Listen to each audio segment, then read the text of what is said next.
Bonjour tout le monde, bienvenue dans le nouvel Octogone. On a trois informations qui font la couverture aujourd'hui. Bien sûr, toujours l'arrestation de Pavel Durov, on va en reparler un petit peu après. La nomination de Michel Barnier et l'accomplissement des prophéties de tous ceux qui disaient qu'on aurait un gouvernement technique avec un technocrate de Bruxelles. On ne pouvait pas faire mieux avec Michel Barnier, commissaire européen. Ça fera l'objet d'un focus séparé en direct avec Pierre-Yves Rougeron, comme on le fait maintenant, des développements supplémentaires pour l'Octogone. Et donc, l'actu forte de cet Octogone, en dehors de ce sur quoi on fera un focus avec Pierre-Yves Rougeron, ce sont donc les grèves générales en Israël qui sont assez historiques. Et donc après, on reparle de Pavel Durov parce que de nouveaux développements ont eu lieu. Et puis, on en profitera pour titiller un peu l'actu en rappelant que c'est Monsieur Paul Durov, avec la particule qu'il n'a pas achetée comme Valéry Giscard d'Estaing, mais qu'il a en tout cas acquise légalement et régulièrement. Et même si c'est un détail, ça nous rappellera à quel point ce dossier Pavel Durov, Paul Durov, en fait, est émaillé d'irrégularités, pour pas dire de scandales et de zones d'ombre. Béatrice Rosen, merci beaucoup. C'est toujours un plaisir de présenter cet octogone avec toi. Le plaisir est partagé. Bonjour Idriss. Alors, je veux lancer la petite l'actu forte, mais surtout donc grève générale en Israël. Il y a plein de points à voir d'un point de vue purement éditorial. Le premier, c'est que pourquoi j'ai voulu qu'on en fasse la couve, parce que c'est typiquement le métier de l'Octogone de parler de ce dont nos médias mainstream en France ne parlent pas. Et la réalité, c'est que, mais ça on le dit depuis très longtemps dans l'Octogone, on a parlé de Plus 972 Mag, que je salue, qui est donc ce magazine de journalistes citoyens en Israël qui est composé de types de très haut niveau en matière de défense et qui décide de balancer les dossiers. C'est eux qui avaient balancé le dossier Lavender, dont on a parlé dans l'Octogone. Donc Lavender, c'était le programme de ciblage par intelligence artificielle, que eux-mêmes, donc réservistes de l'armée israélienne ou d'active, considéraient comme irrégulier et dangereux dans le côté Skynet, hein. Je veux dire, à partir du moment où on a des IA armées, on sait très bien où ça peut finir. On a des robots qui peuvent décider s'ils vont tuer des humains ou pas. On sait très bien que ça finit toujours par se retourner contre nous, et c'était d'ailleurs leur point de vue dans cette révélation de Plus 972 Mag. Mais le point est donc qu'on a une diversité d'opinions en Israël qui est absolument pas soulignée en France. Enfin, en fait, qui n'existe pas. Pour un type qui regarderait BFM ou qui regarderait LCI ou qui regarderait France Info, il n'y a pas de diversité éditoriale, il n'y a pas de diversité politique, il n'y a pas d'opposition à Netanyahou, ça n'existe pas. Le mec est dans un gouvernement d'union nationale et personne ne critique ou ne s'oppose à sa politique. Et puis dans la vraie vie, on voit que c'est pas du tout comme ça.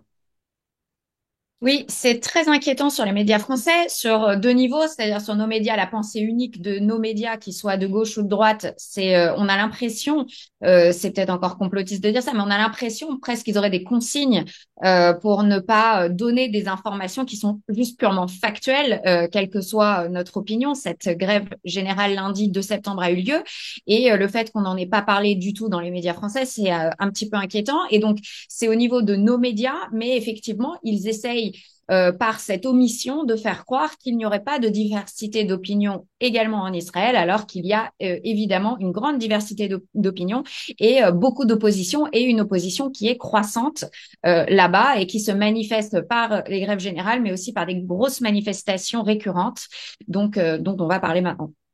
Ouais, alors c'est déjà, je voulais souligner la liberté syndicale. Parce que on le sait, on a reçu donc Romain Molina sur ma chaîne qui nous parlait des contrats, par exemple, du CIO, donc le Comité international olympique, et les contrats qui étaient complètement fous, quoi, du point de vue du droit du travail. On a littéralement, pendant l'organisation des JO, une abolition du droit du travail, une abolition du droit de grève, une abolition du droit syndical élémentaire, avec des ramifications qui étaient même inquiétantes, parce que on sait que, par exemple, les taxis ont eu de la concurrence déloyale par les bénévoles, c'est complètement interdit.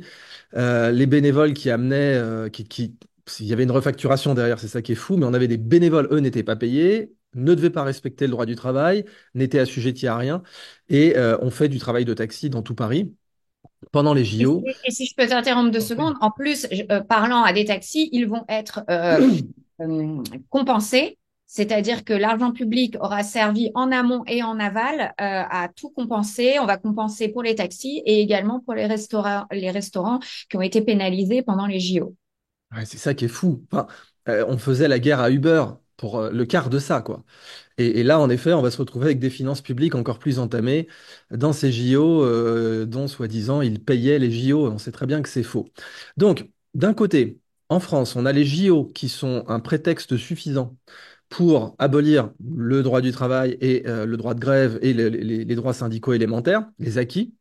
De l'autre, en Israël, on a une situation de mobilisation, on a un cabinet de guerre, donc évidemment l'état de guerre est reconnu légalement, et on a quand même le droit syndical qui est respecté et le droit de grève qui est respecté. Mais évidemment, on n'en parle pas. Alors je lis le premier paragraphe de la dépêche. La Histadrout, première puissance syndicale du pays, a décrété, donc ils sont issus des travaillistes, hein, qui n'existent plus beaucoup politiquement, mais qui existent encore dans la rue et dans l'industrie, a décrété une grève générale lundi 2 septembre qui a partiellement paralysé l'économie israélienne pendant plusieurs heures. La veille, plus de 300 000 manifestants. On se rappelle que la population d'Israël, c'est de l'ordre de 8 millions. Donc 300 000 manifestants déjà en France, c'est beaucoup, mais en Israël, donc on multiplie par 9 pour avoir une idée de ce que ça représente proportionnellement. La veille, donc, plus de 300 000 manifestants étaient descendus dans les rues des principales villes d'Israël pour exiger au gouvernement Netanyahou de négocier la libération des otages après la découverte des corps de 6 d'entre eux dans des tunnels souterrains aux alentours de Rafah. Il s'agit de la plus grande mobilisation depuis les attaques du 7 octobre. Et donc, en plus, en effet, ça fait suite aux révélations que le Likoud avait l'opportunité de négocier la libération des otages, mais l'a refusé pour des raisons politiques. Alors, comme tu disais, du point de vue médiatique, qu'est-ce que ça t'inspire, Béatrice, quoi? Parce qu'on est vraiment là, nous, comme médias citoyens, journalisme citoyen, au départ, pour boucher les trous de ce qu'aurait été oublié sur LCI ou sur BFM, mais là, on se rend compte que c'est beaucoup plus qu'un bouche-trou qu'on fait, c'est carrément éditorial. J'ouvre là-dessus, d'ailleurs, on en fait la couve. C'est très inquiétant. Alors à ça, je me fais l'avocat du diable. On va nous répondre que oui, mais dans l'intérêt, en fait, que la fin justifie les moyens de ne pas donner certaines informations. Mais c'est un jeu très très dangereux. Je Mhm. pense que les populations ne sont pas des enfants. Je pense qu'il faut, au contraire, ça nourrit justement les fantasmes et les ressentiments de ne pas donner les informations. Je pense que vu ce qui se passe, vu ce qui se passe au Moyen-Orient, vu ce qui se passe partout, euh, et vu que c'est un sujet extrêmement sensible, il faut une transparence. Il faut donner les informations les plus complètes et loyales possibles à la population pour que les gens puissent se faire leur propre opinion. Voilà. Et ça m'inquiète. On avait vu la même chose pendant la crise sanitaire où, au nom de ne pas critiquer la Mhm. vaccination, etc., on ne donnait pas les informations sur les signalements d'effets indésirables, etc. C'est extrêmement dangereux. Voilà. Bah oui, parce qu'au fond, on prend le public pour des enfants. Ouais. Enfin, on voit bien que c'est vraiment le truc, cette vérité serait trop dure à avaler, donc on ne va pas la donner. Je suis d'accord, le cas de la crise sanitaire a montré exactement ça. C'est-à-dire que oui, on a admis avoir menti, et je rappelle que en France, on n'a pas admis avoir menti, mais en Allemagne et au Danemark, ils ont admis. D'ailleurs, on a cet énorme dossier, là, comme tu le sais, concernant Olaf Scholz, où vraiment il est admis, d'après les communications ministérielles, que l'État allemand était complètement d'accord de balancer de la désinformation, de la vraie désinformation crasse, en utilisant ses fact-checkers, ses chiens de garde, pour désinformer le public au nom de la sécurité nationale ou au nom de justement de pas de panique ou que sais-je. Mais on voit que c'est pire parce que comme tu le dis, ça détruit la confiance en les médias, qui est aujourd'hui quasi inexistante, et les sondages le démontrent. Et puis surtout, en termes d'éthique journalistique, enfin, rappelons Ellsberg, celui qui avait révélé les Pentagon Papers dans les années 70. Bah, lui, clairement, il avait révélé des dingueries sur la guerre du Vietnam, mais il s'était dit, il avait eu la même analyse que toi, enfin, il avait posé les mêmes questions que toi, t'aurais pu poser en te faisant l'avocat du diable, parce que tu as bien compris que c'est des questions qui, intrinsèquement, se font les avocats du diable. Mais Ellsberg avait dit, OK, quel est le risque pour la sécurité nationale? Quel est le risque pour la confiance? Parce qu'il y a la sécurité nationale dans le sens où on révèle peut-être les noms d'agents, etc. Et c'est ce qui avait été reproché à Assange, ce qui avait été reproché à Chelsea Manning, ce qui avait été reproché à Snowden. On avait dit oui, il révèle des noms d'agents. Alors, je ferme cette parenthèse, mais Dick Cheney avait révélé le nom d'une agente de la CIA qui s'appelait Palm, si ma mémoire est bonne, juste parce qu'elle l'avait fait chier. Mais vraiment, juste le gars a mis fin à sa carrière. Il a fait fuiter, d'ailleurs, elle l'a attaqué en justice. Et lui, c'était juste parce que politiquement, elle l'emmerdait. C'était pas une question de oui, la vérité, machin. Non, Madame Palm l'emmerdait. Dick Cheney a balancé que c'était une agent de la CIA sous couverture journalistique Mais aux c'est pour ça États-Unis. qu'on voit que tout ça, ce sont des calculs vraiment court-termistes, ou pour des raisons personnelles, ou pour des raisons politiques, souvent de politique politicienne court-termistes, pour gagner un point tout de suite. En fait, ils vont pénaliser la confiance pendant des années et ça fera plus de mal que ce soit à la médecine, à la politique, à la géopolitique, finalement, et in fine, des attaques sur les personnes, parce que ça se finit toujours avec de la violence sur les personnes. Donc, c'est vraiment court terme et c'est pas très intelligent finalement de penser comme ça. Mm, Voilà, mm. d'utiliser les gens.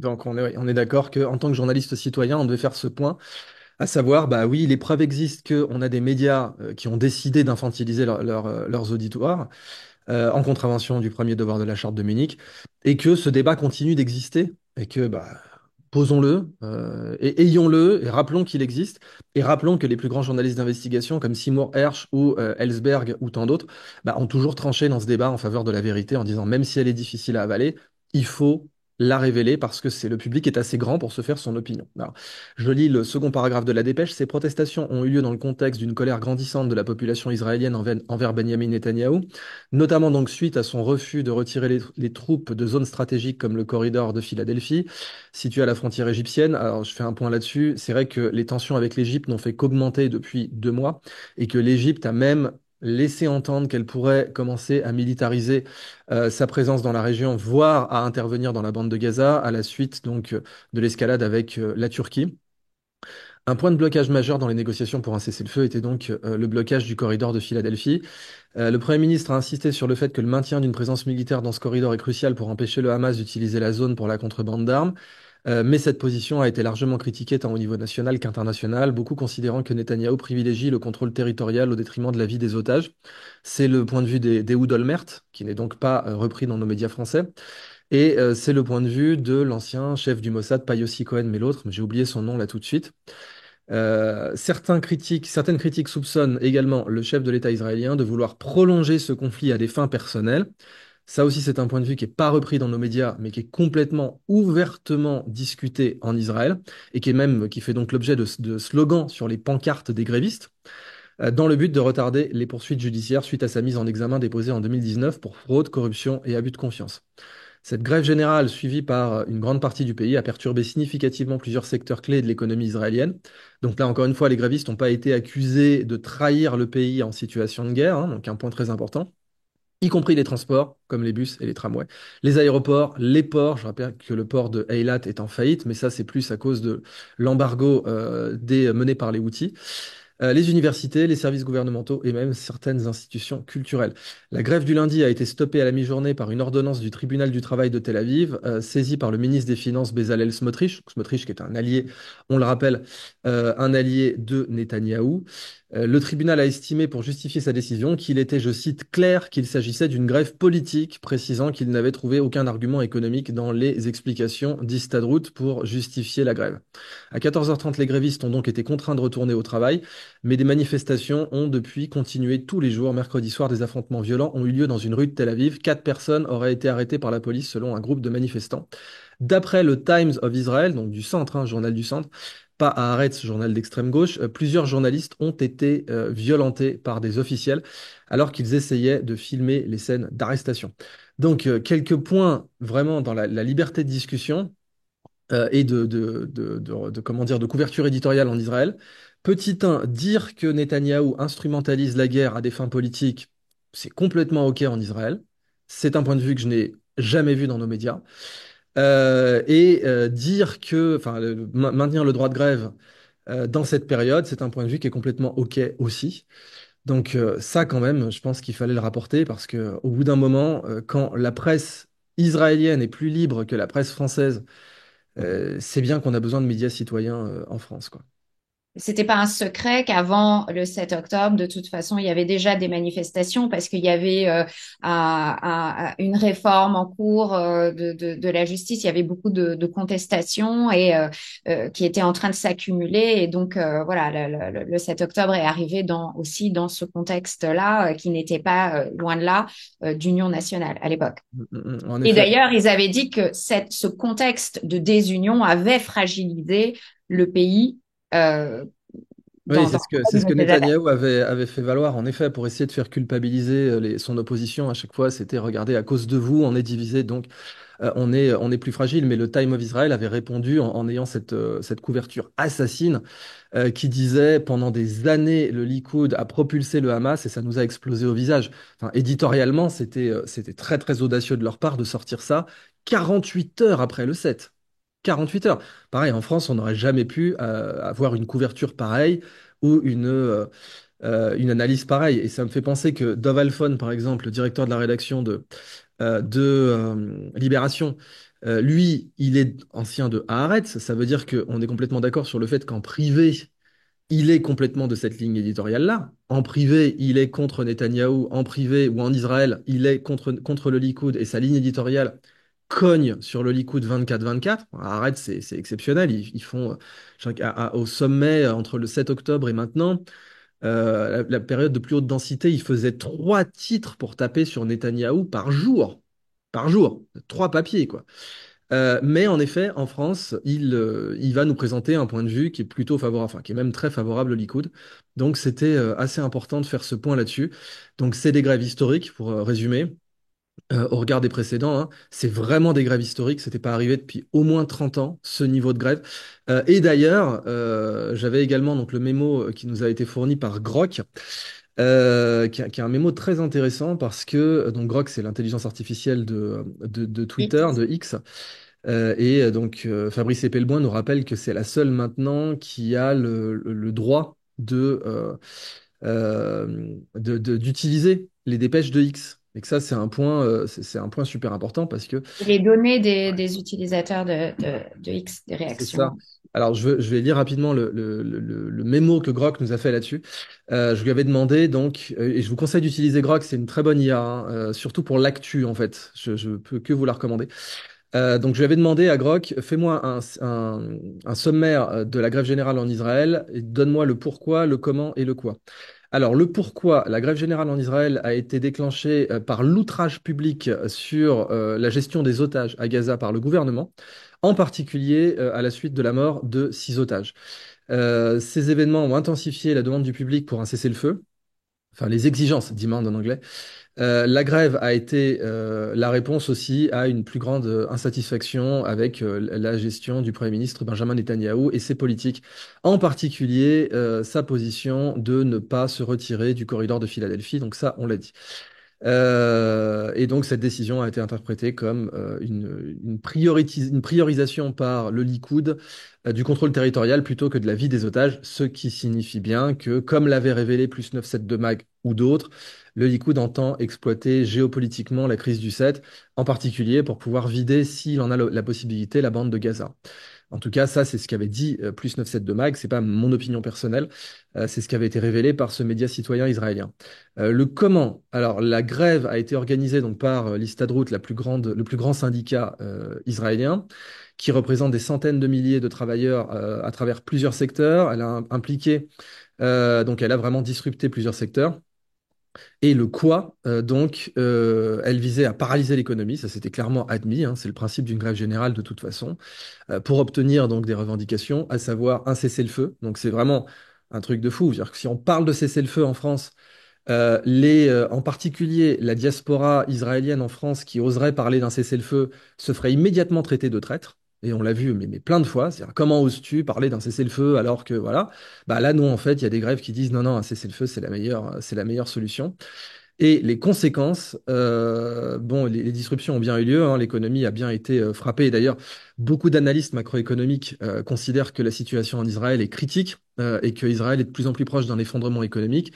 C'est la raison pour laquelle Ehud Olmert appelait à des négociations. Et elle a donc bien sûr marqué un mécontentement public qui ne fait que continuer. dans la situation actuelle. Alors, Grok avait aussi donné quelques tweets importants. Indiquant par exemple, donc c'est Eli Cook, le compte de Eli Cook sur X, qui a dit que cette grève a bien forcé Benjamin Netanyahou à rétropédaler sur certaines de ses réformes, en particulier les fameuses réformes judiciaires qui lui donneraient, selon certains, quasiment les pleins pouvoirs. Donc on a eu plusieurs généraux. Alors voilà, sur les conséquences économiques, le shekel a baissé de 15%. Le déficit israélien a augmenté de 400% à la suite des dépenses de guerre à Gaza. Et les actions de 5 banques israéliennes ont baissé de 20% en moyenne. Donc c'est quelque chose d'assez sérieux. J'essaie de retrouver le reste du tweet. 230 000 Israéliens euh, ont quitté la Cisjordanie depuis l'opération Déluge d'Al-Aqsa, donc le 7 octobre. Euh, ta, ta, ta et 250 millions, voilà, 1 milliard de shekels. Donc les Israéliens dépensent 1 milliard de shekels ou 250 millions de dollars par jour dans la guerre, ce qui n'est pas soutenable. Israël a perdu 17 milliards jusqu'à présent, ce qui représente 3,5% de son PIB. Attends. Et 764 000 personnes ont quitté leur emploi ou auto-entreprise, enfin, entreprise familiale, entreprise personnelle qui les employait eux-mêmes. Et 25 000 travailleurs étrangers, thaïlandais, vietnamiens, ont quitté Israël depuis le début de la guerre, indiquant donc les conséquences économiques majeures. Je regarde quelques autres tweets. Amon Bar David, qui est le directeur donc de la Listadrout. Alors, Listadrout représente 800 000, à 800 000 membres comme syndicat. Donc, pareil, je vous dis, vous multipliez par 9 pour avoir une idée comparée à la population française. A annoncé notamment qu'il comptait bloquer les ports et les aéroports. Donc, vous imaginez quand même que ça aurait pu être considéré comme une haute trahison. Je veux dire, il y a Ansar Allah, il y a les Houthis, il y a le Hezbollah, qui déjà ont mis beaucoup de ports israéliens à genoux, dont le port de Eilat, qui est donc en faillite. Et là, on a des grévistes qui disent on va bloquer les ports. Leur sujet était à cause de l'entêtement de Netanyahou à refuser un deal avec le Hamas, ce qui a été révélé par la presse libre en Israël. Donc, affaire à suivre. Mais en effet, nous, de notre point de vue de journaliste citoyen français, c'est surtout, comment dire, l'observatoire de la liberté de la presse qui est inquiétant. C'est de se dire, si on utilise cette dépêche comme un diagnostic concernant la liberté de la presse en France, qui n'est pas forcément une liberté, comment dire, imposée par la loi. On est d'accord, Béatrice, qu'il n'y a pas de loi qui oblige les rédactions, en France à avoir toutes le même point de vue. Mais de facto, c'est la même Mais, et chose. ça montre bien qu'ils ne respectent plus personne en fait ne respecte la charte de Munich, plus personne ne respecte rien en fait, et que tout est, et c'est comme, c'est un petit peu pyramidal, c'est-à-dire que à part les dépêches de l'AFP, tout le monde suit, et on dirait qu'il n'y a plus de cerveau indépendant, et que tout est complètement centralisé, et on met juste une petite couche de vernis voilà, pour la vente, mais il n'y a qu'une seule voie en fait. Ouais, c'est par pure conformité, quoi. C'est ça qui est fou. Les types s'autocensurent quasiment. Et justement, tu parlais de l'AFP, il y a eu ce petit scandale. C'est une énième fois où tu as raison et l'AFP a tort. Alors, on rappelle la fois, j'en ai parlé dans notre interview chez Éric Morillo à TV Liberté, qui est disponible sur YouTube déjà, où donc la préfecture de Paris avait prétendu te fact-checker et c'était complètement gauré parce que tu avais tweeté que il fallait bien un QR code pour marcher, pas Béton. aller en voiture dans certaines villes de Paris. Et il s'était gouré. Mais là, tu as suivi. La dernière dépêche en date de l'AFP complètement bidon, c'était que Poutine était pour Kamala Harris. Tu as vu ça? Oui, Et j'ai vu ça alors voilà. que et je voudrais juste préciser parce qu'en fait, encore une fois, où les journalistes font semblant de ne pas savoir et donc font un mensonge par omission, ou vraiment ils sont totalement incultes et ils ne savent pas parce qu'en fait c'est extrait d'un clip à une conférence où Vladimir Poutine, et c'est pas le défendre que de dire ça, c'est défendre les faits que Mm. de préciser ces informations.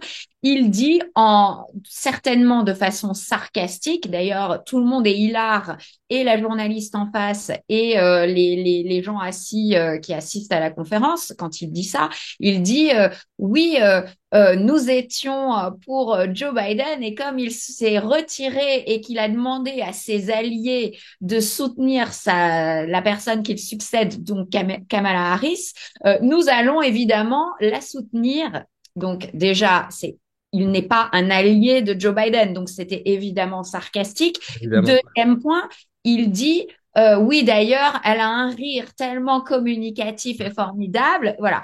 Et ce que les journalistes français n'ont pas dit, c'est que ça fait des années aux États-Unis, Kamala Harris est critiquée justement précisément sur son rire, parce qu'elle a Oui. un rire un petit peu étrange, un petit peu pas attendu et un petit peu off.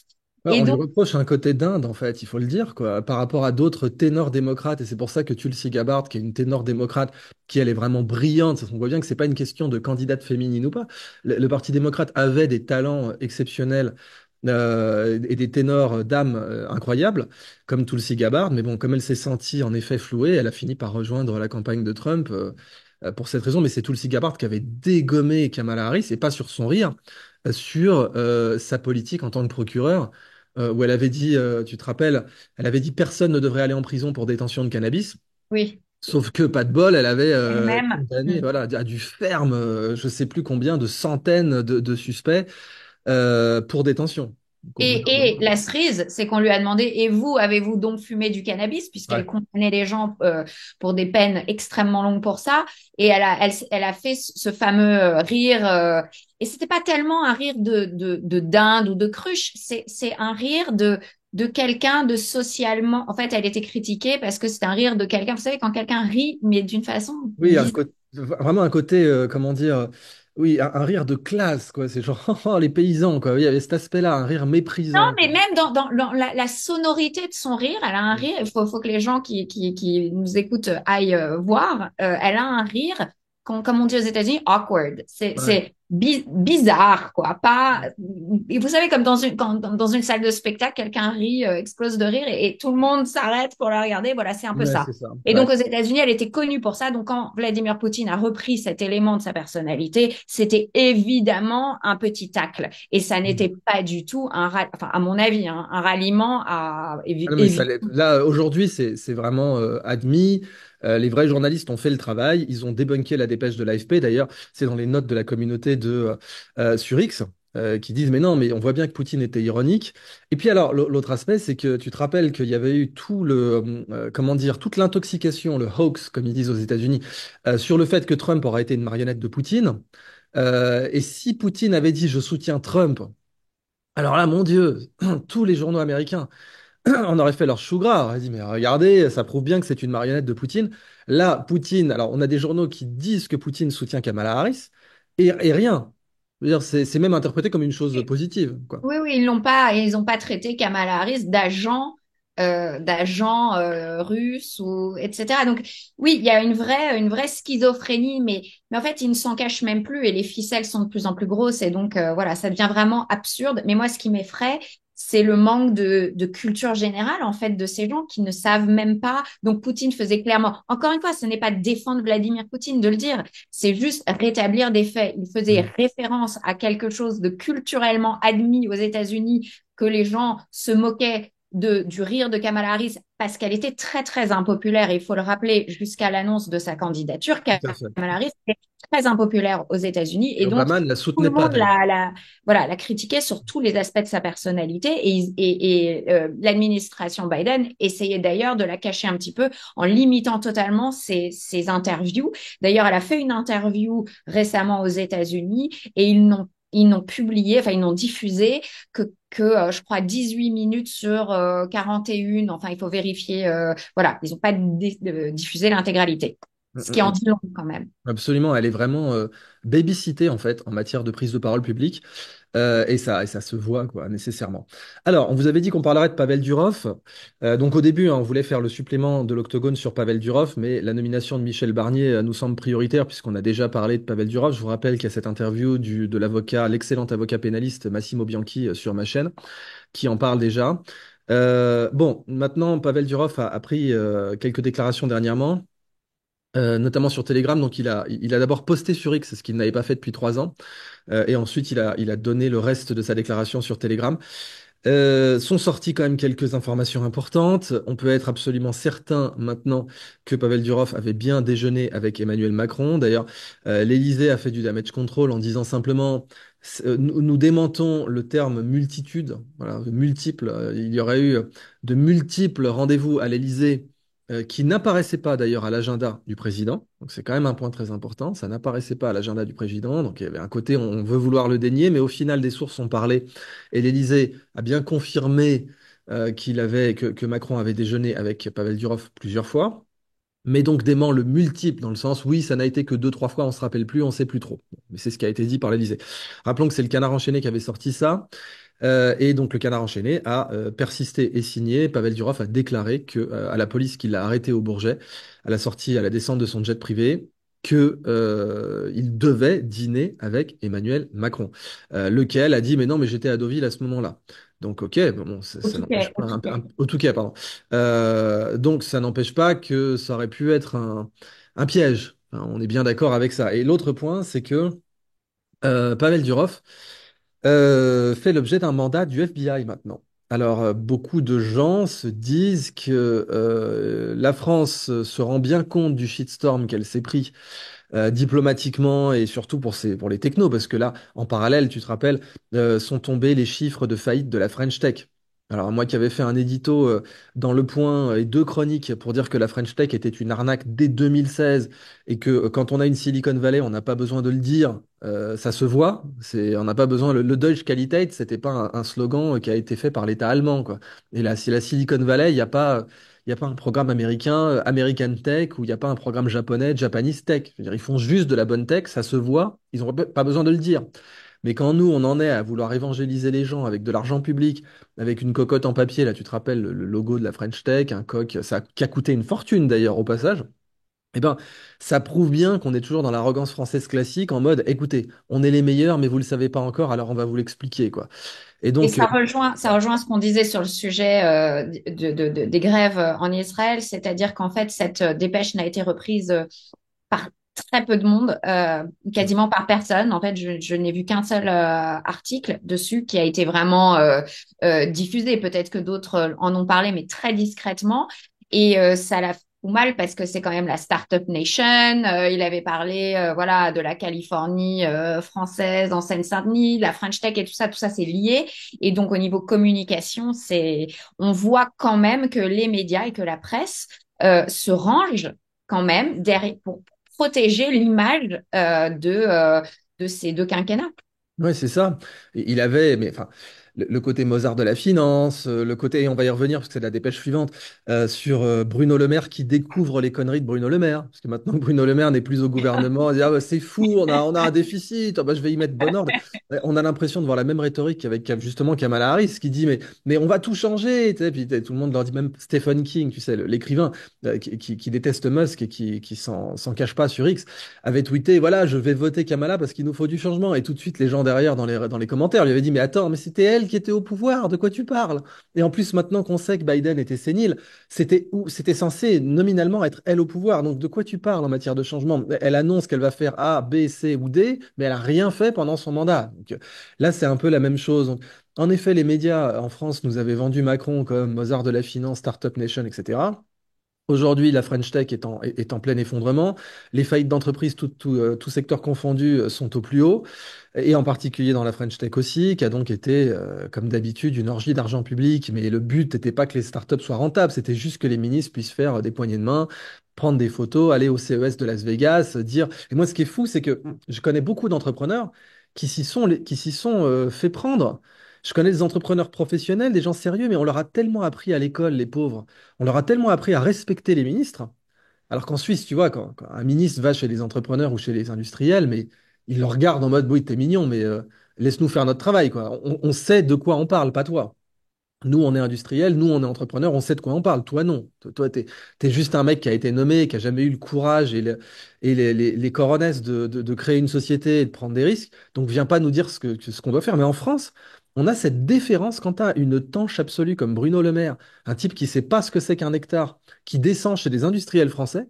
Ils sont tous le petit doigt sur la couture du pantalon, Il à a dit qu'il avait l'écouter. sauvé l'économie de la France. Il a dit ces mots précis, alors que ils ont dissimulé, donc c'est même plus grave. Et c'est le sujet, c'est qu'ils ont dissimulé l'information à nouveau en infantilisant les gens, et cette fois-ci, pas uniquement la population, mais même les professionnels de ce secteur.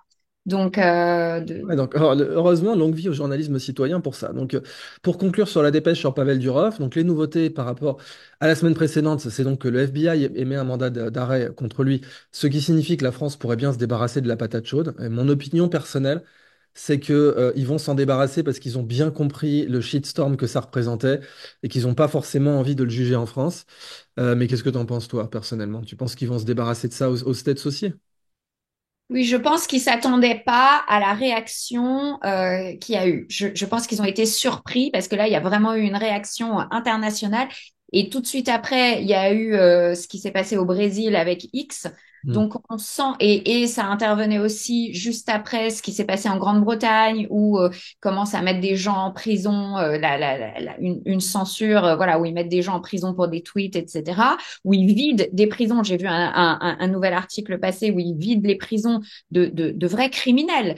Ils Hmm. font remise de peine de vrais criminels avec même des crimes violents pour faire de la place pour y mettre des gens qui ont fait des tweets. Donc, on marche sur la tête littéralement. C'est vraiment le monde à C'est l'envers. terrifiant, c'est terrifiant. Et en plus, tu as vu que maintenant, certaines bibliothèques ont retiré 1984 et l'œuvre d'Orwell de leur inventaire. Ça a été Alors, ça, rapporté j'ai pas sur vu. X. Ah, donc les gens disent, voilà, vraiment, on est dans 1984 au carré, pardonne-moi, à savoir, ils retirent, enfin, ils font du Orwell, mais en plus, pour éviter les crimes de pensée, puisque évidemment, toute l'œuvre de Orwell, c'est l'existence d'un thought crime, d'un crime de la pensée. Et donc, pour éviter les crimes de pensée, on enlève carrément l'œuvre d'Orwell des bibliothèques. Donc c'est Orwell au carré, quoi. C'est terrifiant. Alors, passons donc à la dépêche suivante. La commission des finances du Sénat fustige le gouvernement Macron sur les déficits publics. Le président de la Regardez, commission... Ouais, je t'en prie. on en parlait à l'instant avec Bruno Le Maire, donc qui a dissimulé le dérapage terrible des finances publiques. Ouais. Et alors, on va faire juste un... je veux souligner ça. T'as quand même travaillé avec des entrepreneurs, t'as été à ton compte à plusieurs reprises dans ta vie.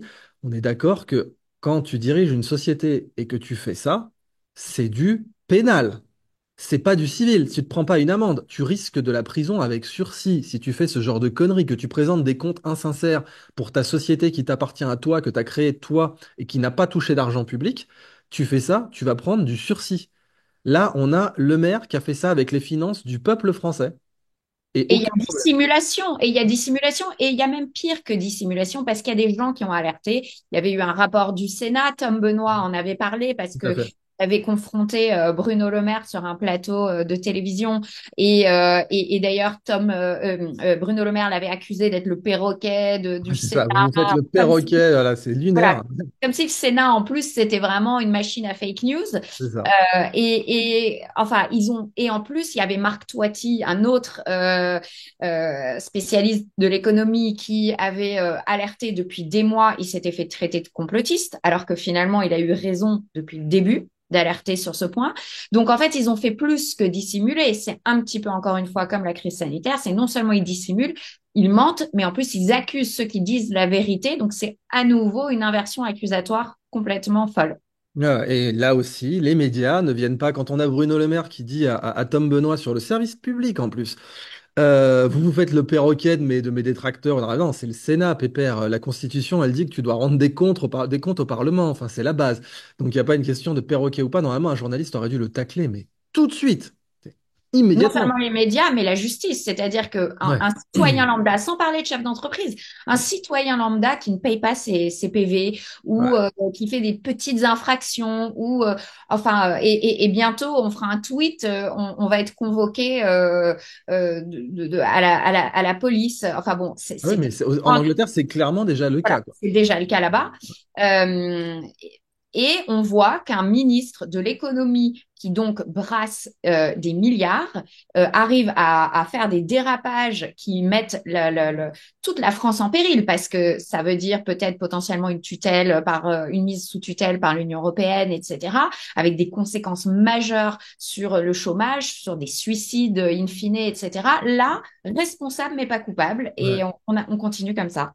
C'est Bah fou. voilà, donc deux rechefs, longue vie au journalisme citoyen, parce que nous, on est là pour souligner ces faits. Alors, je vais lire la dépêche rapidement, à moins que tu veuilles la faire, celle-là, tu me dis. Oui, le président de la commission, Claude Rénal, qui est du PS, et le rapporteur général Jean-François Husson, ex-LR, donc en plus c'est transpartisan, Mhm. ont tenu une conférence de presse le 4 septembre au sujet de la dégradation exceptionnelle des comptes de l'État. Les deux sénateurs ont souhaité réagir aux documents budgétaires transmis par le gouvernement à la demande de la commission. Selon les notes obtenues par les parlementaires, le déficit public, c'est gravissime, pourrait atteindre 5,6% du PIB cette année au lieu de 5,1 espéré. Mais rappelons que la Commission européenne veut qu'on soit pas plus de 3. Donc Ouais, déjà, c'est on ça. est carrément en Mais il débord. a sauvé l'économie, c'est toujours pareil. Voilà, il a sauvé l'économie à part ça, et ça pourrait s'aggraver à 6,2 du PIB en 2025, donc très loin des 4,1% prévus qui sont déjà au-dessus des 3% lors du vote du budget par le gouvernement démissionnaire. Et le rapporteur Claude Rénal estime au passage que la décision de dissoudre le gouvernement n'est pas pour rien dans cette dégradation. Moi, je vois pas en quoi forcément la dissolution qui est très très récente, alors que ça faisait des mois et des mois. Il me semble que Marc Toiti a dit que ça faisait 8 mois qu'il alertait Mm. sur tout ça. Enfin, selon eux, la situation financière catastrophique est de la responsabilité exclusive du gouvernement français, précisant que depuis 2017, deux personnes sont en responsabilité constante, le président de la République et le ministre de l'économie et des finances, donc Bruno Le Maire. En effet, bien quand entre 2018 et 2023, les recettes fiscales ont augmenté de 10,8 milliards d'euros, les dépenses de l'État ont augmenté durant la même période de plus de 100 milliards d'euros. Le gouvernement a continué une politique dépensière même après la crise du Covid, pendant laquelle le déficit avait atteint 6,6% du PIB, avec leur quoi qu'il en coûte, tout ça pour toujours combler, en fait, colmater les brèches qu'ils ont eux-mêmes créées. Proche du niveau que nous sommes en train d'atteindre, sans une politique de rétablissement des comptes publics, le manque à gagner pour l'État pourrait être de 60 milliards d'euros, soit l'équivalent du budget de la défense. Ouais, c'est C'est un symbole énorme. terrifiant, quoi, parce que on nous parle de défense européenne, justement. On nous dit si Trump est élu, on va devoir en Europe avoir notre propre Europe de la défense, et bon, pour envoyer bien sûr des gens en Ukraine ou des gars, comme dit Macron. Et là, on voit qu'en fait, même en matière budgétaire, on n'est pas à un budget de défense près, quoi. Je veux dire, c'est pas une paille le budget de la défense française. On est une puissance nucléaire, on fabrique nos propres avions de chasse. Enfin, on est on reste une puissance militaire importante. Donc c'est pas une paille. Bah là en fait cette paille budgétaire, elle est supérieure au le manque à gagner dans cette paille budgétaire, c'est le budget de la défense français. Mais on voit en fait la faillite de la politique du petit chèque, c'est-à-dire Mhm. la politique du quoi qu'il en coûte, la politique des petits chèques énergétiques, etc., alors qu'ils ont eux-mêmes créé les conditions pour lesquelles les gens ont besoin de ces petits chèques sur C'est ça. l'énergie. Pompier Donc, on pyromane. voit que jamais la cause n'est adressée, jamais les mesures de bon sens ne sont prises. Et malheureusement, là, avec Michel Barnier, je sais que tu vas en faire un spécial, mais il n'y a Ah bah pas ça, j'ai une- raison qu'il prenne les bonnes décisions puisque lui-même est un européiste convaincu, qu'il a été même commissaire européen, etc. Donc en fait, on continue dans la même direction. Absolument, mais là, il fallait quand même rapporter ces chiffres terrifiants. Alors, dépêche suivante, donc on vous en a parlé, le gouvernement allemand a fait pression sur le conseil d'experts sur le Covid pour que leurs déclarations correspondent à l'agenda politique. Donc, on se rappelle qu'en France, Didier Raoult avait quitté le conseil d'experts parce qu'il avait accusé spécifiquement de la même chose. Les médias n'en ont pas parlé et ça n'a pas été avoué, donc Didier Raoult a été attaqué dans tous les sens et traité de complotiste. Mais l'Allemagne lui donne raison, c'est-à-dire que il a quitté le comité d'experts où il était d'ailleurs le seul non parisien Donc parce qu'il était convaincu de ce que le conseil d'experts allait juste devoir entériner ce que disait le gouvernement. Donc vous imaginez bien que le professeur Raoult, avec 3000 publications à comité de lecture dans des journaux internationaux, avait pas tellement envie de devoir répéter ce que lui disait Olivier Véran et son intérêt bien connu pour l'épilation au laser. Donc fondamentalement, ça lui donne raison cette dépêche, quoi. Tu veux nous la lire ou tu veux que je la fasse? Vas-y, mais c'est absolument, c'est incroyable. Et encore une fois, c'est encore la démonstration que les médias français sont là pour couvrir les faits de l'administration Macron, parce que en France, personne n'en parle. Personne n'en parle. C'est un scandale d'État, cette dépêche. C'est absolument un scandale d'État et ça recoupe les fameuses excuses d'ailleurs de la presse déjà, donc danoise et allemande, qui avaient dit pardon, on vous a terrifié, on a repris des informations directement des compagnies pharmaceutiques sans vous parler des effets secondaires, on vous a dit qu'il fallait vous enfermer chez vous alors qu'il n'y avait pas de preuves scientifiques de cela. Mais en France, on s'excuse jamais, quoi. Il y a vraiment ce côté infaillibilité papale, on est ou infaillibilité gallicane, tu sais, du temps où Louis XIV était le pape de la France, qu'il avait créé sa propre religion, le gallicanisme. Pourquoi s'emmerder au bout d'un moment? Il y a vraiment ce côté, l'État super central qui a toujours raison et qui ne peut pas avoir tort, et les médias qui sont le seul contre-pouvoir normalement, bah, qui disent oui, vous avez raison, votre sainteté, vous ne pouvez avoir tort. Alors je lis la dépêche, le journal Die Welt, pareil, on est quand même sur une institution des médias allemands, a révélé des emails entre la chancellerie allemande et les scientifiques du Conseil d'experts Covid, obtenus après des demandes répétées et des menaces de poursuites légales. Donc c'est l'équivalent, vous savez, du Freedom of Information Act, qui permet de déclassifier des trucs. Et on a pas mal d'avocats qui avaient demandé la même chose en France, dont Carlo Alberto Brusa, mais à chaque fois, on leur avait opposé des fins de non-recevoir. Ces échanges montrent que la chancellerie, donc le gouvernement, hein, a demandé de rendre les déclarations des experts sur le Covid long plus alarmantes. Donc expressément, on a le gouvernement qui a demandé aux scientifiques d'alarmer le public. Par exemple, une prévalence initiale de 0,1% à 0,8% d'encéphalomyélite myalgique, syndrome de fatigue chronique pouvant correspondre aux symptômes dits du Covid long, a été transformée en chiffre absolu, 250 000 personnes touchées, dont 40 000 enfants. Bah oui, les enfants, ça tout de suite, ça alarme bien plus, ça pourrait être les vôtres, car la présentation du pourcentage était jugée trop faible aux yeux des profanes, selon la chancellerie. Le professeur Christoph Kleinschnitz a critiqué ces chiffres comme non scientifiquement prouvés. Donc vraiment, on a eu une politique d'alarmer le public, Politique de la peur, mais on l'a politique de la dit, peur. mais on l'a dit, et pour cela, on s'est fait détruire. Mais voilà, on l'a dit, c'est la politique de la peur. Eh ben, Die Welt, ça nous donne raison. Et tu te rappelles qu'avant, toi qui es actrice et en plus très grande cinéphile et qui a une culture cinématographique incroyable, tu te rappelles que dans les années 60-70, on avait beaucoup de castings coraux dans les films européens. Tu vois, tu pouvais avoir un Gerd Fröbe, tu pouvais avoir un Venantino Venantini. Enfin, tu avais des acteurs italiens, des acteurs français dans des films. Même des fois, ils jouaient tous ils jouaient tous dans leur langue. Et donc, il n'y avait pas de VO, quoi, notamment les films de Sergio Leone.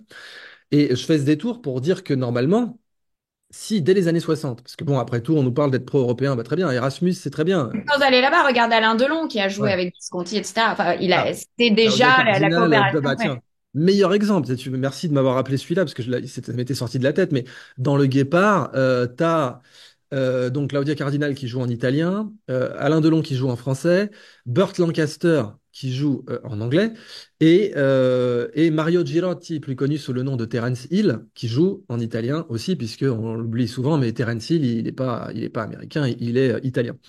Et donc, tout ça pour dire que normalement, dès les années 60, c'était normal de rapporter des informations outre-Rhin, par exemple, ou outre ce qu'on veut, ou transalpine. Voilà, donc je veux dire, nous, là, on fait le travail Et on de vous l'a fait pendant la rapporter. crise sanitaire. Ils se sont appuyés sur le fait que certaines mesures étaient prises chez nos voisins pour justifier Ah, de les prendre chez nous. Donc, en fait, le mur de l'information n'est monté que quand ce sont des informations qui dérangent.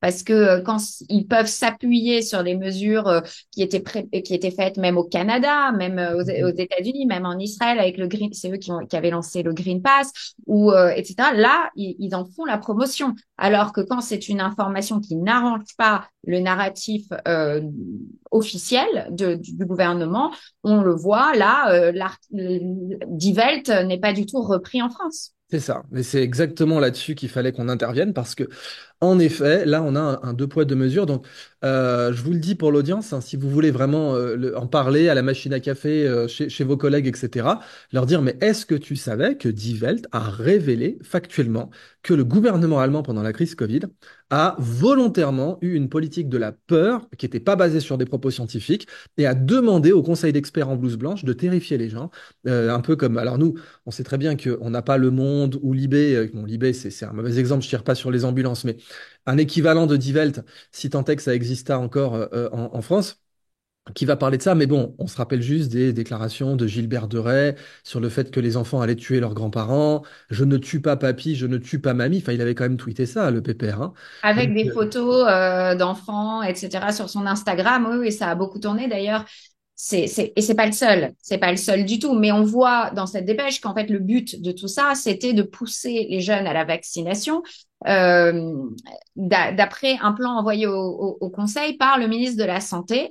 Il s'agissait d'effrayer et de faire un appel à la peur pour sensibiliser les jeunes aux conséquences d'une infection par le long Covid, qui existe, hein, d'ailleurs, qui existe. Il y a des gens qui ont eu des Covid longs, etc.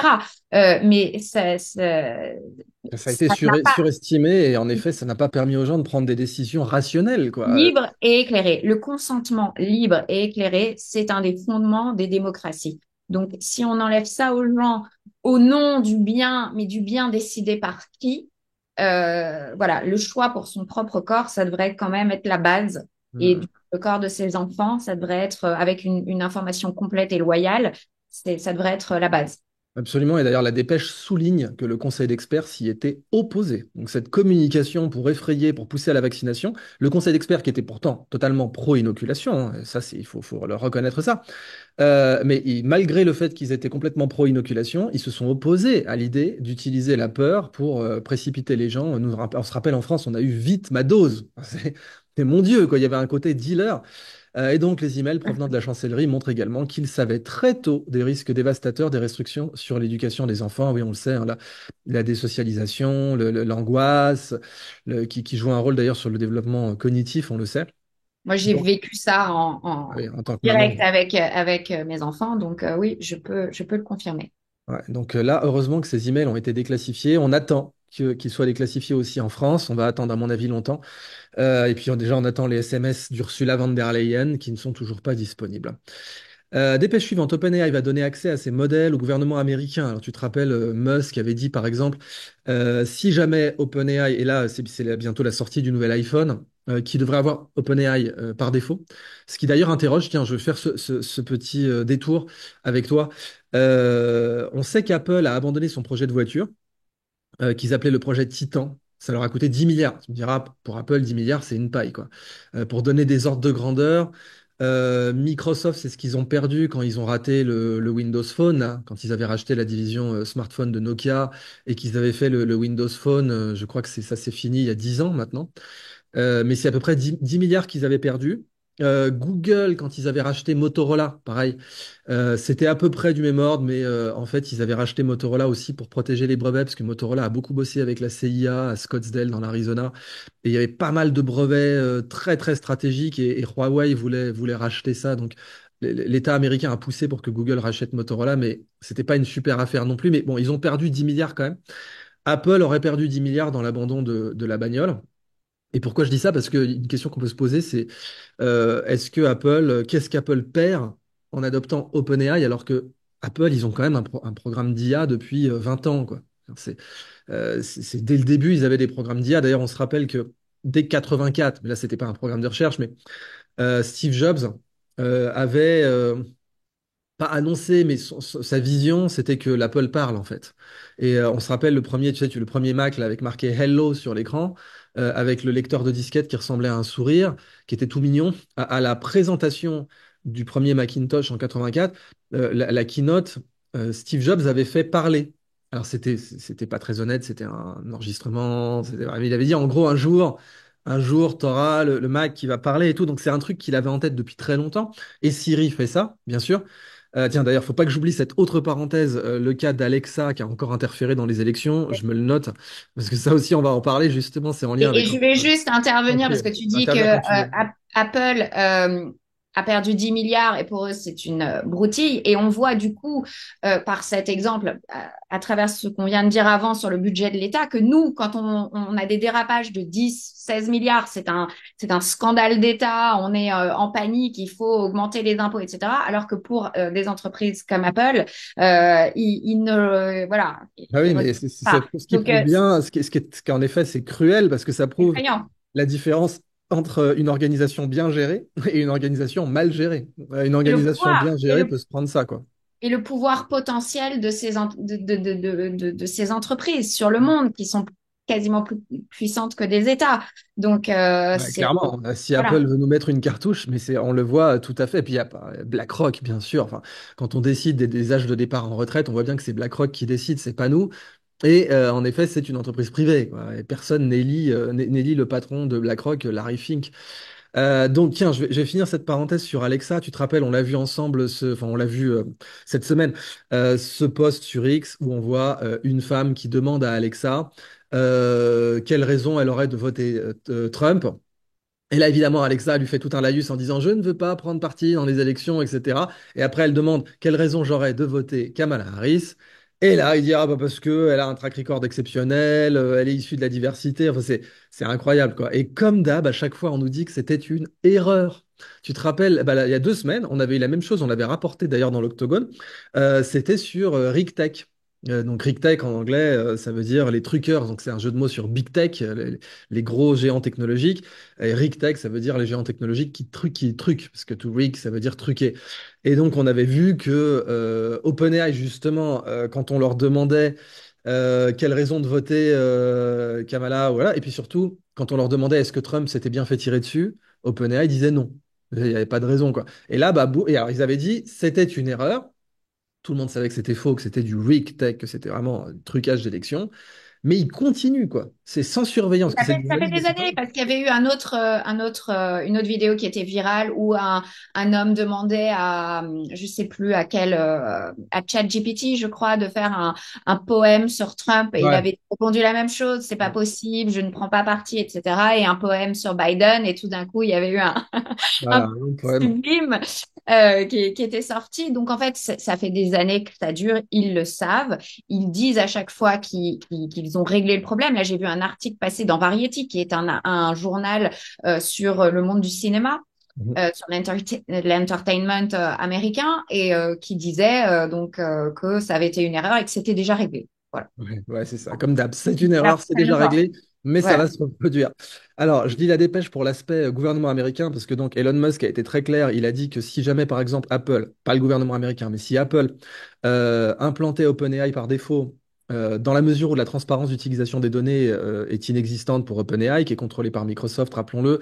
Rappelons aussi le contexte. OpenAI, c'est une fondation au départ qui avait été financée par Musk, sous la clause qu'elle resta not for profit, donc comment on dit, à but non lucratif, pardon. Et évidemment, cette fondation, dès qu'elle a eu les milliards de Microsoft agités sous le nez, a décidé que finalement le lucre, c'était pas si mal. Et Musk les poursuit en justice pour cette raison. Donc il a créé Grok ensuite. Qu'on a utilisé et qu'on va utiliser de plus en plus parce que c'est très intéressant Grok pour d'ailleurs c'est ce que dit Fabrice Epelboin, donc lui il dit carrément Grok va court-circuiter les médias parce que comme il a accès aux micro-dépêches que sont les posts sur X et pas les autres IA. Et d'ailleurs, d'après Xavier Azalbert, le patron de François, c'était une des raisons pour lesquelles Musk avait vite changé le nom de domaine, parce qu'il y avait des accès privilégiés pour exploiter les données de X, de Twitter. Quand c'était twitter.com, il y avait plein d'accès et Musk pouvait pas les auditer tous, alors qu'en changeant le nom de domaine à x.com, ça facilitait la coupure des ponts avec tous les parasites qui exploitaient ces données. Et on l'a vu sur la question des likes, hein, les fameux likes, que par exemple, c'est ce que Thierry Breton a retenu contre Twitter. Il a dit, vous n'ouvrez pas vos données aux organisations non lucratives de l'Union européenne, qui sont en fait des trucs du type l'Institute for Strategic Dialogue, les machins de fact-checkers, les terroristes intellectuels, quoi. Mais Breton disait, oh, vous n'ouvrez pas vos données à qui a liké quoi. Et Musk a dit, ouais, the hell, je vais ouvrir mes données, on voit bien ce que vous en faites, quoi. Donc il faut rappeler un peu tout ce contexte. Euh, Juste Grok, c'est pas encore assez. Enfin, ça c'est mon opinion. Il doit faire encore des progrès sur la génération d'images. C'est vrai Ouais, que je suis d'accord. ChatGPT et je m'en servais hier. Je comparais les deux hier soir justement pour des choses pour mon travail et vraiment ChatGPT pour ça, pour la génération d'images est encore meilleur. Mais il a fait des annonces comme quoi ça allait vraiment s'améliorer. Donc ça c'est Bah, vraiment dans, une. dans les deux cas, tu sais, c'est un peu comme de la bureautique. En fait, les générateurs d'images sont en train de se spécialiser parce que c'est vraiment deux architectures différentes. Tu as donc vraiment des réseaux de neurones pour ce qu'on appelle les LLM, les Large Language Models, donc Grok et ChatGPT. Et puis après, des modèles dits de diffusion, d'où Stable Diffusion, qui est le modèle libre, et puis le modèle payant de Discord, c'est Midjourney. Et en fait, apparemment, on sera en train de voir une sorte de scission parce que c'est en train de devenir un outil spécialisé. Donc, les meilleurs en images, de toute façon, ça reste aujourd'hui Midjourney et Stable Diffusion, qui commencent à faire de la vidéo d'ailleurs, on l'a vu, d'autres trucs. Enfin, c'est assez impressionnant. Ce qui fait que d'ailleurs, un futur où des films seront faits par IA nous semble assez inévitable, quoi. Dans 20 ans, qu'un type puisse dire avec une grosse bécane ou côté serveur, tiens, fais-moi un épisode de Star Wars entier où Dark Vador ne passe pas du côté obscur, où Anakin ne passe pas du côté obscur, ou pire, refais-moi toute la trilogie où Anakin ne passe pas du côté obscur. À mon avis, ça va nous arriver d'ici 30 ans max, quoi. Mais je pense pas, alors sur ce sujet, je pense pas que ça remplacera le cinéma Ah traditionnel. Je oui, je pense suis que ça complètement sera d'accord. juste un nouveau genre, un nouveau. Non, puis ce sera, comme tu sais, ce sera comme un peu un Polaroid par rapport à la photo. Enfin, ça sera un divertissement. Ça sera un gadget. D'autres. Pas un Voilà. gadget, mais ça sera un petit service à côté des vrais films, en effet, mais qui, du coup, alors, un réal et des acteurs avec une IA, ça peut donner un levier à leur jeu parce que tu te rappelles, enfin, évidemment, tu connais ça beaucoup mieux que moi, mais Willem Dafoe. Et puis aussi, comment il s'appelle? Andy Serkis, le mec qui a joué Gollum dans, tu sais. Mhm. Et Andy Serkis c'est devenu genre le grand spécialiste international du motion capture. Parce que comme il a joué Gollum et il a joué King Kong aussi, et je sais plus combien d'autres, enfin il a joué quasiment tout ce qui est motion capture, c'est lui, comme peut-être même Godzilla, je sais pas. Bon. Et il expliquait, et c'est ce que Willem Dafoe explique aussi, parce que Willem Dafoe il a joué dans un jeu vidéo. Et dans un jeu vidéo, tu le fais en motion capture aussi parce que tu sais pas sous quel angle tu vas être filmé. Enfin, tu sais pas quel angle les Pour réalisateurs utiliser, finaux bien sûr. voilà, vont utiliser. Donc tu joues, en fait, il expliquait, tu joues dans toutes les directions. Et c'est ce que Andy Serkis Ça lui avait permet appris. l'interactivité aussi Ouais, c'est ça. de faire ça. Et on a l'impression qu'on a, comment dire, une révolution qui est un peu comparable au passage du muet au parlant, quoi. Parce que dans le muet, en effet, en plus, les gros plans, tu devais jouer aussi ton expression faciale. Tu sais, tu te rappelles Buster Keaton et tout. Enfin, c'était des mecs, ils utilisaient beaucoup leurs muscles du visage parce qu'ils savaient très bien qu'on allait passer d'un plan large à un plan très serré où leur visage devait parler pour eux, quoi. Et puis après, évidemment, l'arrivée du parlant a changé le mode de jeu des acteurs. Et puis, je sais pas d'ailleurs, ça tu dois le savoir mieux que moi aussi, ce qui a fait passer les acteurs, tu sais, d'un style très récitation genre Clark Gable à l'Actor Studio où tu sais Humphrey Bogart Et disait c'est la technologie change le jeu des acteurs absolument, mais ça peut faire vraiment l'objet d'une vidéo complète sur le sujet parce que c'est tellement. ouais, D'ailleurs, plus tu zoomes sur le visage d'un acteur, plus il sait qu'il est en gros plan, plus il va être minimaliste puisque le soubresaut je sais pas, d'un ouais, poil un de tout barbe, petit a ouais, un impact un sur ce qui rictus paraît. aussi ouais, ouais, c'est ça ouais. Voilà, donc c'est vraiment, on s'adapte, la technologie évidemment révolutionne le jeu des acteurs et l'art, puisque depuis déjà le cinéma a été révolutionné là depuis les plateformes. Voilà, il y a plein d'impacts, mais encore une fois, je pense pas que ça remplacera les acteurs, les vrais humains. Je pense Ouais, que j'en suis demain. convaincu aussi. Mais justement, c'est ça que je cherchais. Tu m'as donné l'explication. Ouais, on est passé de la récitation à ce que Humphrey Bogart appelait les mumbles, les mecs qui marmonnent, spécifiquement parce que les micros étaient meilleurs et qu'on pouvait du coup marmonner selon eux par rapport à un mec qui récite, etc. Allez, je lis la dépêche vite fait parce que c'est assez marrant aussi sur l'aspect journalistique. OpenAI a conclu un accord avec le gouvernement américain pour permettre l'accès à ces nouveaux modèles de langage avant leur lancement, afin d'identifier les risques potentiels. On voit toujours les bonnes intentions, mais en fait, tous les experts parlent déjà de backdoors, d'exploitation des données et de censure. Anthropic, un concurrent d'OpenAI, a signé un accord similaire avec l'AI Safety Institute. Ça, c'est très beau, ça. L'AI Safety Institute, créé en 2023 par l'administration Biden.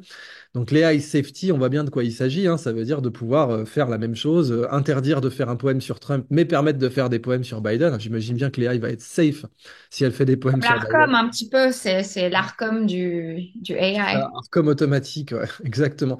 Les deux startups s'engagent à collaborer avec l'Institut pour évaluer les capacités de risque de sécurité de leur modèle et développer des méthodes de gestion de ces risques. Ces accords visent à promouvoir une IA responsable et sûre pour un impact positif. Alors, je souligne le fait que ça, c'est de la bonne dépêche AFP, hein, qu'on vous lit. Donc, on voit tout de suite l'orientation, hein. C'est-à-dire, voilà, c'est pour le safe and effective, pour paraphraser la pharmacovigilance. Donc, c'est l'IA vigilance. Maintenant, bah, après la pharmacovigilance, on aura l'IA vigilance. Allez, on va couper, on va terminer la partie publique de l'Octogone ici. Et on passe donc maintenant notamment, alors on a des infos sur l'Ukraine et des infos financières pour nos abonnés. Merci à nos chers abonnés, hein, qui nous permettent de financer ce journalisme citoyen. C'est vraiment grâce à vous qu'on peut faire tourner la baraque. Donc je vous remercie parce que pour 9 balles par mois, c'est vous qui faites tourner tout ça. Et comme vous le savez, maintenant les abonnés Octogone, ils ont accès à toutes les masterclass Scandaria pour 9 balles par mois. Donc merci infiniment à vous. C'est grâce à vous qu'on a pu péter les prix comme ça. J'en profite aussi pour annoncer que j'ai une conférence qui arrive. Donc ça sera le 4 octobre à Bruxelles, à l'hôtel Bedford. On parlera de l'école du futur. Donc merci beaucoup à vous tous. Et on passe donc à la version de l'Octogone pour nos abonnés.